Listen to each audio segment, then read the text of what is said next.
Muy buenas tardes a todos. Estamos aquí con los directos de Boutique Wealth. Vamos a entrevistar hoy a Carlos Antiso, gestor senior en Adbank. Carlos, muy buenas. ¿Qué tal, Antón? ¿Cómo estás?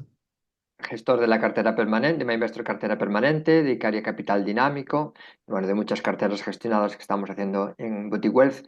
Hoy queríamos hablar, que nos contaras un poco qué herramientas utilizas de Private Equity para nuestros clientes que tienen un capital más importante, ¿no? A partir de medio millón de euros estamos haciendo. Pues sí, para que sea un vídeo lo más directo y accesible para la gente y no se le haga pesado, vamos a ir al grano. Voy a Perfecto. compartir una serie de datos objetivos, no son opiniones, son realidades, de cómo está distribuido a lo largo del mundo el capital de los endowments o grandes family office. Para quien no sepa qué es un endowment, pues por ejemplo, Harvard, Stanford, Yale.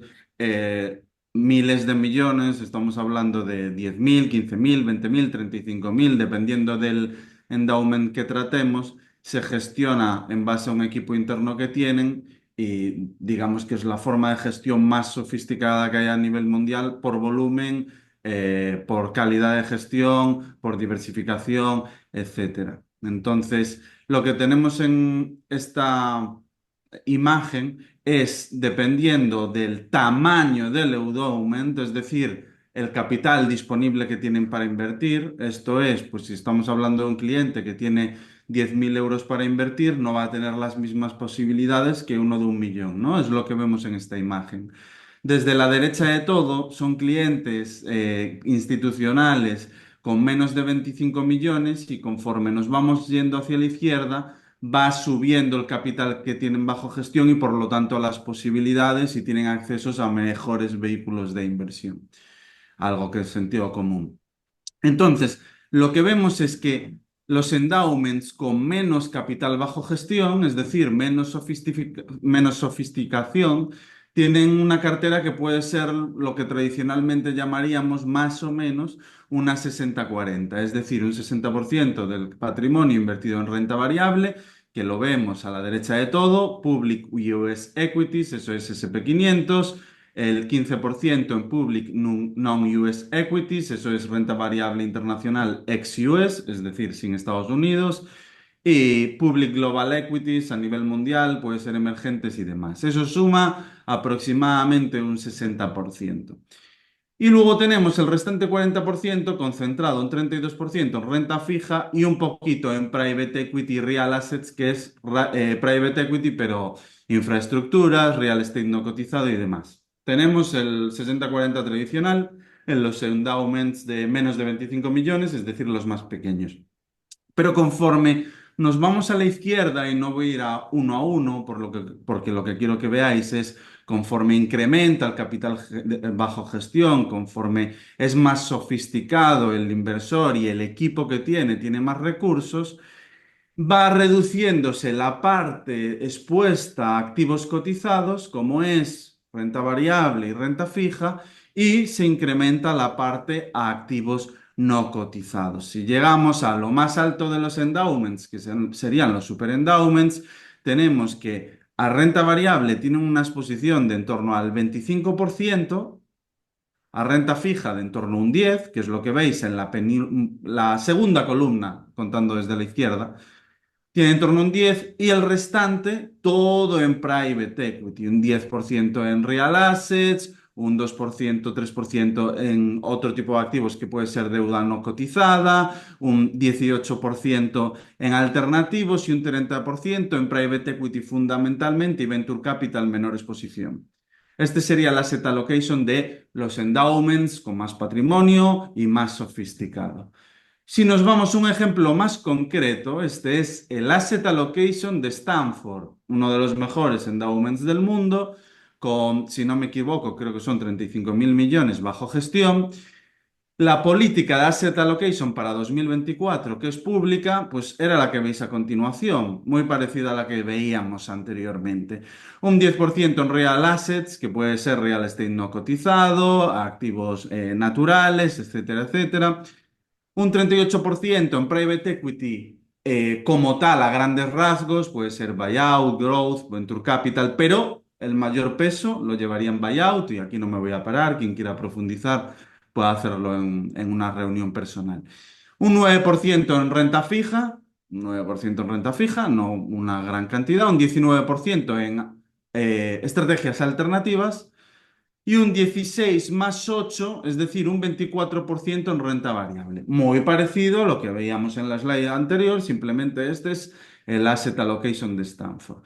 Conclusión, a mayor cantidad de recursos, equipo más sofisticado, mayor volumen, y es decir, acceso a todo tipo de vehículos, la exposición a renta variable y renta fija cotizada es menor. Esa es la realidad.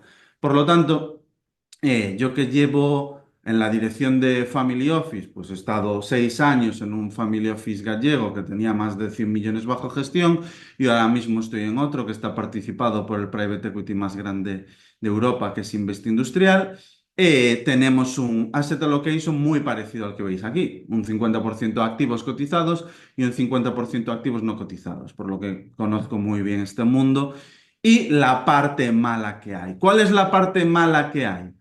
Hoy en día se intenta hacer más accesible el private equity para el inversor minorista, lo cual está bien, pero hay que tener muchísimo cuidado, no vale todo tipo de producto, la transparencia no tiene nada que ver con los activos cotizados, no tiene nada que ver con la renta variable o los ETFs, son activos muchísimo más transparentes, muchísimo menos tramposos que el private equity. Por lo tanto, no es como ir de renta variable y decir invierto en el MSCI World y ya está. En private equity no. Hay vehículos muy malos donde hay muchas trampas con las tires y vehículos muy buenos, significativamente mejores que invertir en el MSCI World.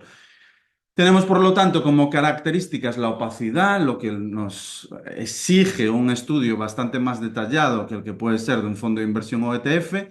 Hay ingeniería financiera poco honesta y aquí no me voy a parar, pero básicamente se pueden maquillar las rentabilidades o tires por medio de la utilización de capital ajeno o pólizas o por medio de cómo es la distribución de los capital calls y las distribuciones de dinero.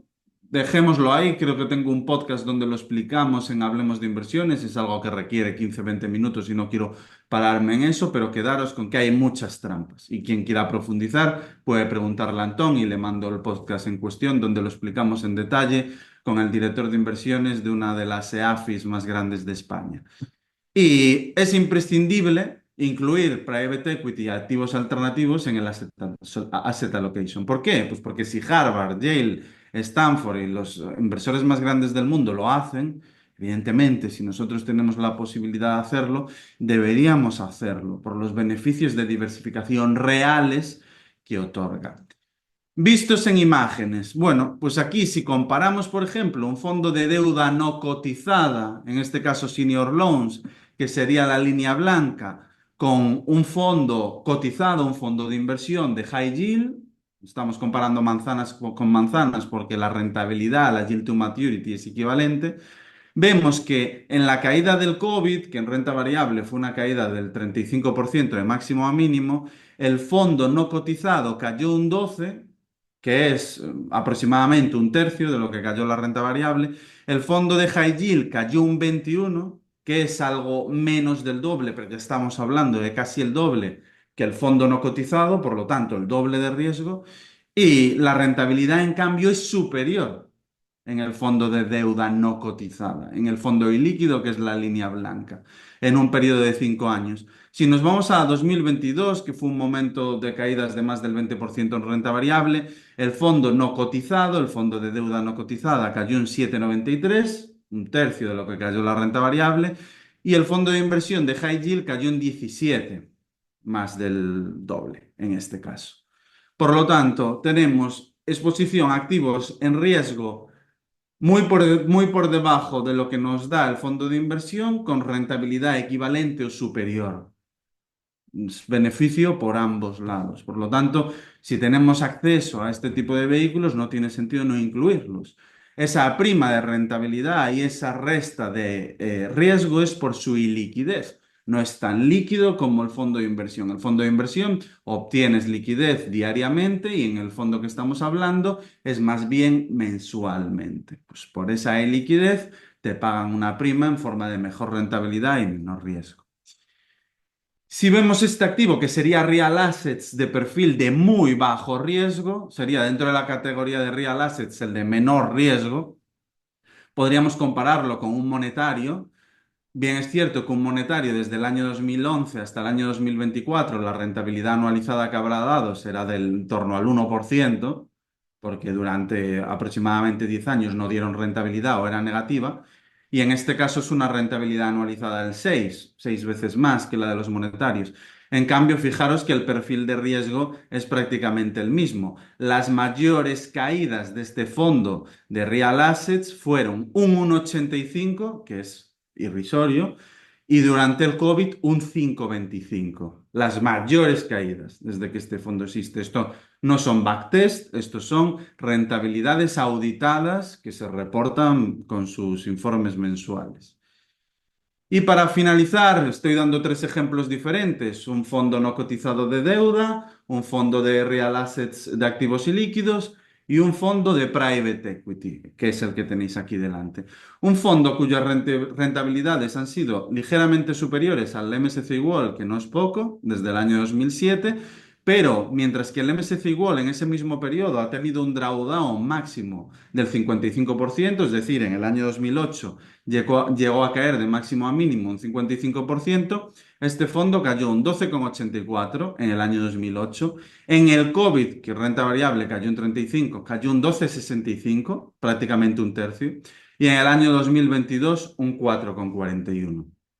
Por lo tanto, no tiene ningún sentido también, si podemos diversificar la exposición a riesgo de renta variable entre renta variable cotizada y no cotizada, no incluirlo. Estamos hablando de un fondo con rentabilidades equivalentes o superiores, pero con un perfil de volatilidad y riesgo considerablemente inferior a lo largo de un periodo de 17 años. Y esto es lo que intentamos incluir en las carteras gestionadas o en los clientes grandes. Intentamos complementar la parte de renta variable y renta fija con activos y líquidos, y de esta forma que realmente estén diversificados con gestoras de primer nivel a nivel mundial. No son fondos de la casa, son fondos de gestoras internacionales. Y eso sería un poco el resumen en 10 minutos de por qué incluir activos alternativos y private equity en las carteras y cuáles son sus beneficios, cuáles son sus riesgos, bueno, ejemplos de ello. Así que hasta aquí. ¿Está silenciado, Antón? Perfecto, pues para muchos clientes que nos están comentando que a lo mejor no se atreven a invertir porque creen que puede haber una caída, la tan esperada caída que llevamos esperando, pues nos das una pincelada muy rápida de cómo ves la situación macro, si crees que es un momento de asumir mucho riesgo o por el contrario crees que es un momento de ser más prudentes. No, a ver, lleva siendo un momento de ser más prudente ya bastante tiempo. El problema es que es difícil que llegue la recesión cuando el déficit de Estados Unidos está por encima incluso del año 2022 y el año 2023, que si quitásemos Segunda Guerra Mundial, COVID y la crisis financiera de 2008, era el déficit más alto de su historia.